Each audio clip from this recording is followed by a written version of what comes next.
नमस्कार, आप देख रहे हैं ध्रुव भाई और आज हम बात कर रहे हैं उन बहादुर बस मार्शलों की जो पिछले 18 महीनों से अपने हक की लड़ाई लड़ रहे हैं। 18 महीने का लंबा संघर्ष, हजारों मार्शलों की उम्मीदें, लेकिन अफसोस अब तक सरकार की ओर से कोई स्थायी समाधान नहीं आया।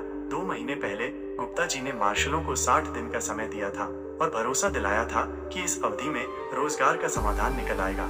गुप्ता जी के किसी पुराने बयान या इंटरव्यू की एक वीडियो क्लिप। आप सरकार में हो, अब मैं अपनी मांग पढ़ता हूं। जिस मांग को हम लेके आए हैं और जिसको आपको पूरा करना ही पड़ेगा और हम आपसे करवा के रहेंगे। पहली मांग है कि सभी बस मार्शल्स को तुरंत बहाल किया जाए, पहली मांग।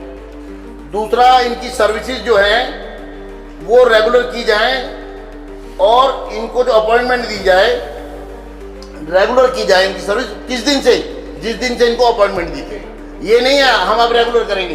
कितने लोग तो एक बार हो जाएंगे। तो जब आप जिस एज पर उस समय लग गए वही एज मानी जाएगी इनके रेगुलराइजेशन में। कोई इसमें कॉन्स्पिरेसी नहीं होनी चाहिए, कोई इसमें इफ एंड बट नहीं होना चाहिए। इसके साथ इसमें इनको परमानेंट अपॉइंटमेंट लेटर इशू करो और कानूनी तरीके से, ये नहीं है कागज का टुकड़ा पकड़ा दो, कोई कागज का रेजोल्यूशन कर दो आपके कैबिनेट में और हमने कर दिया जी, हमने कर दिया जी। नाटक नहीं चलेगा। अभी तक आपका रिकॉर्ड नाटक का है। आप पे विश्वास कम है लोगों को।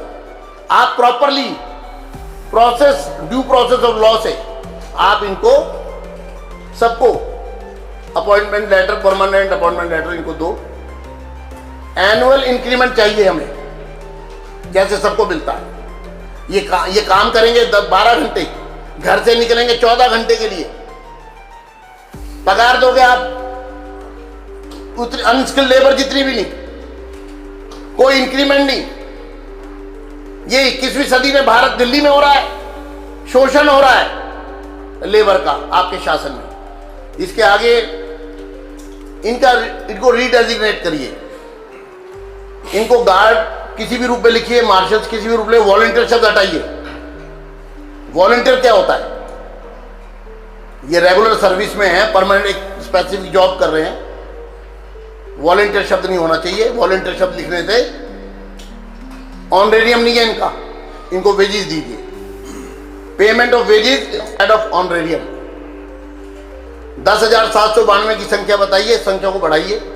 और किस लिए बढ़ाइए? Ensure reservation. आप लोग आरक्षण के विरोधी हैं, मुझे मालूम है, संविधान को नहीं मानते हैं। आपने इसमें SC, ST, OBC और EWS ये कैटेगरी को एंटरटेन ही नहीं किया। क्या अजीब सरकार है। इतनी इनह्यूमन हो सकती है कि इस देश के SC को, इस देश के ST को, इस देश के OBC को के साथ आपने अन्याय किया। आपने EWS के साथ आपने अन्याय किया। संख्या बढ़ाइए और जितना प्रतिशत रिजर्वेशन होना चाहिए, मुझे रिजर्वेशन चाहिए इनके लिए, रिजर्वेशन दीजिए। और इसके बाद जो रेजोल्यूशन हमने पेश किया था, माफी मांगिए जो जनता से आप लोग झूठ बोल रहे हैं कि हमने कहा था कि हम जाके आपके साथ प्रोटेस्ट करेंगे। हम क्यों करेंगे प्रोटेस्ट? प्रोटेस्ट करोगे आप, कब क्यों करोगे? क्योंकि आपको काम नहीं करना है। हम काम करने की दृष्टि से आए हैं यहाँ, विपक्ष होने के बाद भी आपको पूरा सहयोग करेंगे। लेकिन अफसोस, वो वादा भी झूठा निकला। 60 दिन पूरे हो चुके हैं और अब सवाल उठता है, क्या गुप्ता जी अपने वादे से पीछे हट गए? अब वक्त आ गया है कि गुप्ता जी से जवाब लिया जाए, उन्हें उनके ही दिए 60 दिनों की याद दिलाई जाए। क्योंकि ये सिर्फ 60 दिन नहीं थे, ये हमारे रोजगार, हमारे परिवार और हमारे भविष्य की उम्मीद थी। हर दिन बिना नौकरी के जीना, हर दिन अपनों को जवाब देना, ये सिर्फ एक नौकरी की मांग नहीं है, ये इंसाफ की मांग है। अब हम पीछे नहीं हटेंगे। अब लड़ाई सिर्फ रोजगार की नहीं, सम्मान की है। हम सरकार से फिर से अपील करते हैं, हमारे रोजगार का समाधान निकाला जाए। और गुप्ता जी, अब आपको जवाब देना है। अगर आप भी इस आवाज से जुड़ना चाहते हैं तो वीडियो को लाइक करें, शेयर करें और चैनल ध्रुव भाई ऑफिशियल 07 को सब्सक्राइब करें।